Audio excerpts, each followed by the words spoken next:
వృద్ధాప్య పెన్షన్దారులకు good news అండి.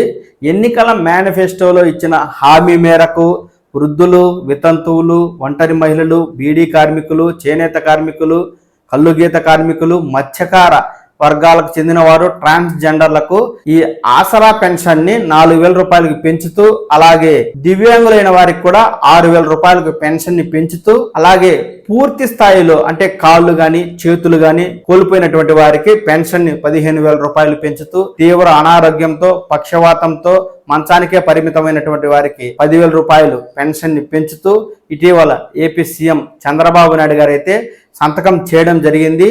ఈ మేరకు ఈ పెంచిన పెన్షన్లను జూలై 1వ తేదీనే పంపిణీ చేయడానికి అధికారులు అన్ని రకమైన ఏర్పాట్లు చేయాలంటూ ఎంఎస్ఎంఈ సెర్ఫ్ వ్యవహారాల శాఖ మంత్రి కొండపల్లి శ్రీనివాసరావు గారు అయితే ఈ మేరకు అధికారులను ఆదేశించడం జరిగింది. ఈ వృద్ధాప్య పెన్షన్ 4,000 రూపాయలతో పాటు గడిచిపోయిన 3 నెలలకు పెన్షన్ పంపిణీ జరిగింది కాబట్టి 3 నెలల నుంచే పెన్షన్ పెంచుతామని చెప్పిన హామీ మేరకు 3 నెలలకు 1,000 రూపాయలు, ఈ జూలై నెలలో ఇచ్చే 4,000 రూపాయలు, మొత్తంగా 7,000 రూపాయలు వృద్ధులకైతే జూలై 1వ తేదీన ప్రభుత్వం పెన్షన్ పంపిణీ చేయబోతుంది.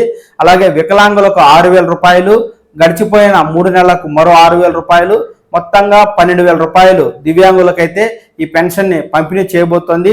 ఈ పెన్షన్ పంపిణీతో పాటు ప్రభుత్వం మారినందున నూతన పింఛన్ పాస్ పుస్తకాలను కూడా ప్రభుత్వం అయితే ఈ వృద్ధులు, వికలాంగులకైతే ఇవ్వనుంది.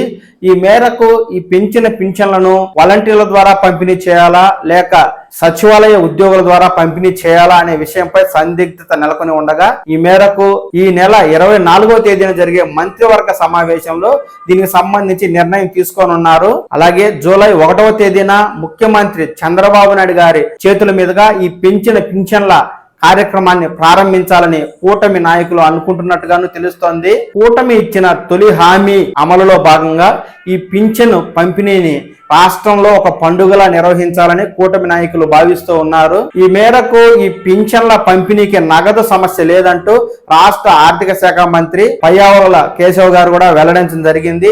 ఈ మేరకు పెంచిన ఆసరా పెన్షన్లను ఎన్టీఆర్ భరోసా పెన్షన్ పథకం కింద వృద్ధులు, వితంతువులు, ఒంటరి మహిళలు, వికలాంగులు, ట్రాన్స్జెండర్లు, వివిధ రకాల దీర్ఘకాలిక వ్యాధులతో బాధపడే వారికి జూలై 1వ తేదీనే ప్రభుత్వం ఇంటింటికి పంపిణీ చేయనున్నట్టు తెలుస్తూ ఉంది. ఎప్పటికప్పుడు ఈ పెన్షన్ పథకాలకు సంబంధించి కావచ్చు, టీడీపీ ఇచ్చిన సూపర్ 6 పథకాలకు సంబంధించి కావచ్చు, ఏ సమాచారం ఉన్నా నేను వెనువెంటనే మీకు తెలియజేస్తాను. ఎప్పటికప్పుడు ఈ సమాచారాన్ని మీ మొబైల్ ఫోన్ ద్వారా మీరు తెలుసుకోవాలి అనుకుంటే ఈ ఛానల్ని లైక్ చేయండి, షేర్ చేయండి, సబ్స్క్రైబ్ చేయండి. ఎప్పటికప్పుడు తాజా సమాచారాన్ని తెలుసుకోండి. నమస్కారం.